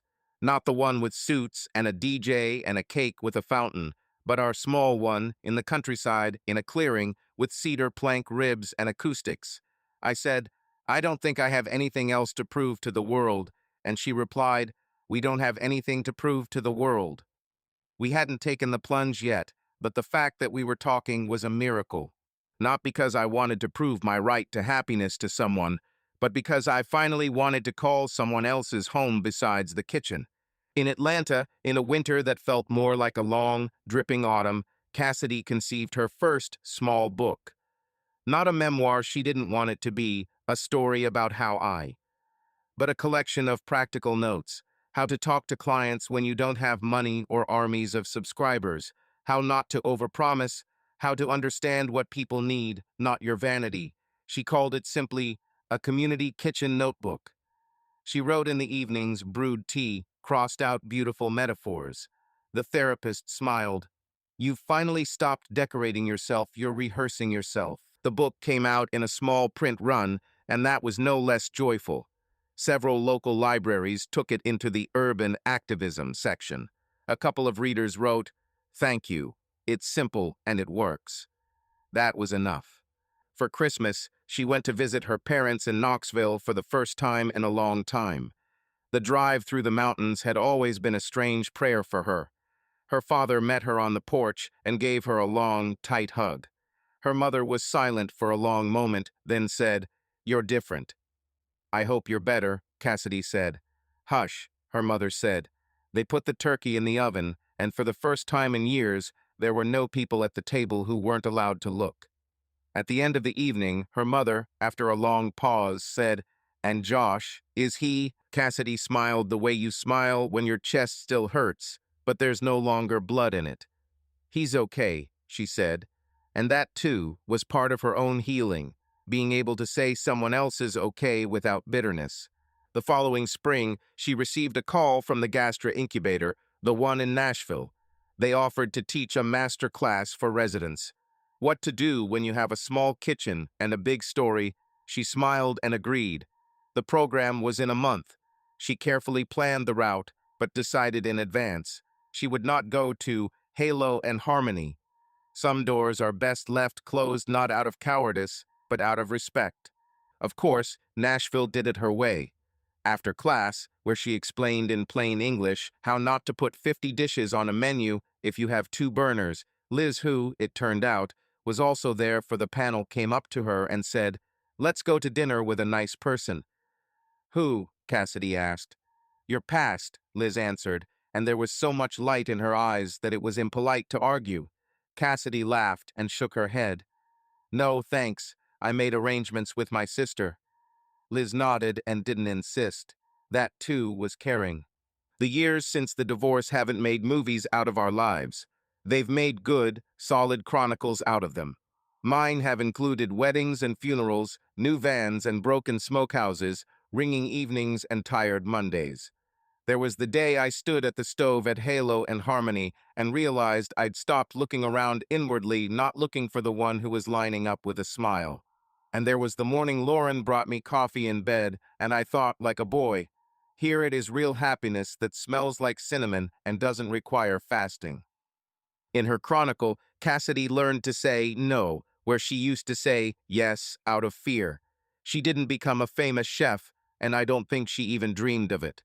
But she became the person people come to with the question, "How can I make sure my small business doesn't burn down at the first coal?" She answered simply, "Don't deceive yourself and others, and always keep chicken bones in the freezer, they save you." People laughed, but they remembered. We occasionally crossed paths at general panel discussions about small business, where you sit at a long table and take turns saying words that could have been carved into wood. Where mutual memories were concerned, we were careful. Not from the cold, from respect for the world that we had both built anew. Sometimes after such events, I would come into the room, turn on the light, admire the clean tables, and whisper, "Thank you for the lessons." And I believed in it, the way chefs believe in salt. Eric, watching my subsequent episodes, joked that I had become a happy realist. I replied that I had simply understood the algorithm. If you don't know what to do, cut an onion and listen to what it says in the pan. The onion is always truthful. Karen and Greg and I built a system where I no longer had to be everything everywhere. It felt weird and nice to let go. At one point, Karen suggested hiring a coup. My ego hummed like a plane taking off, but I nodded. We found a calm guy named Miles who could turn a chaotic schedule into a beautiful calendar. I took my first 5 days off in a long time. Lauren and I went to the mountains. I'm not good at holding stills, but there was more music in that silence than in any concert. When we got back, the city was the same, noisy, smelling of oil and rain. Smoky Halo was smoking in its mode. Halo and Harmony was getting ready for another party. I walked across the room, where the chairs were lined up like soldiers, and ran my hand along the bar. Then I picked up my phone and texted Liz, "Thanks for not taking me to dinner that time." She responded a few minutes later, "I know when to wait." We all learned that, to wait. Once a year, on the same day I signed our divorce papers, I open the folder out of habit and look at the business card of Henderson's lawyer. I don't know why. Maybe to remind myself that cement can be soft and choices irreversible. Then I close the folder and go to the gym. There's always work waiting there. The gym is the best medicine. And I laugh with the guys, try another of Greg's controversial sauces, and tell Lauren about the time some guy came in and ate bruschetta without ketchup for the first time in his life. We laugh, and the night becomes kind, as it should be. At the third Taste and Sound Festival, a woman of about 60, with clear eyes, came to us. She stood in line, bought a portion of ribs, and quietly said to me, "I saw your ex. She speaks of you with warmth. It's rare." I nodded without asking who she was. Some messages don't need a signature. We close the vans late, when the strings are still ringing in the air. The air at night smells sweet of smoke and happiness that is not embarrassing to live out loud. Sometimes I find myself whispering the same words I whispered that first spring after the divorce. Everything will be okay. Only now I am not convincing myself, I am stating a fact. Everything is not perfect, but it is good. Good is an underrated word. It is like a soft shirt after a hot day, like a sip of water after a run, like a quiet bass in a good system. You can barely hear it, but if you take it away, everything falls apart. Cassidy might be in the Atlanta kitchen, checking out luncheon applications and writing new short chapters in her notebook. Maybe she's dating the historian, now for 10 dates instead of 2. Maybe they go to the market together and argue about which potato holds its shape best. Maybe she bakes pies for the neighbors on Sundays. I don't know, and I don't have to. But sometimes, when the wind brings the scent of distant rain, I feel like we're both finally in our kitchens, cooking, listening, silent, laughing. And this symmetry is the best we could have. When you live through a storm, you feel like life must become a movie after it. But the truth is, the best reward is not a movie. It's a schedule on the wall where everything fits together. It's people who don't run at the first sign of smoke. It's a warm hand that always rests in yours, not out of habit, but out of choice. It's music that sounds smooth because you've finally stopped twisting other people's knobs and found your own. At the end of another long day, Greg and I walk out to the ramp, sit on the familiar plastic crates, and stare out at the empty parking lot in silence. "So what?" he says. "So what?" I say. It's moments like these that remind me of our first prize, for honesty and sauce. Maybe that's the formula, not for sauce, but for life. Honesty, fire, and time. And a little smoke for flavor, not for camouflage. I turn off the lights in the hall, check the doors, and linger for a second by the stage. There lies a microphone, silent as it should be, until words are breathed into it. I pick it up, return it to the stand, and whisper into the void, "Until tomorrow." And I know that tomorrow will come. And the day after tomorrow, too. Not because we promised, but because we will make it ourselves with smoke, music, honest sauce, and people who hold you when there is a storm and do not let go when there is a calm. And somewhere in Atlanta, in a kitchen that smells of onions and broth, a woman with a short haircut and a clear gaze closes the refrigerator for the night, places her palm on the cold door, and also whispers, "See you tomorrow." And the world, like a well-tuned system, moves in response dully, in a bass voice, confidently. Subscribe to our channel so that your love doesn't cheat on you, and go ahead and listen to the next story, because this story is nothing compared to the next one. If you're under 18, don't even think click to the next one.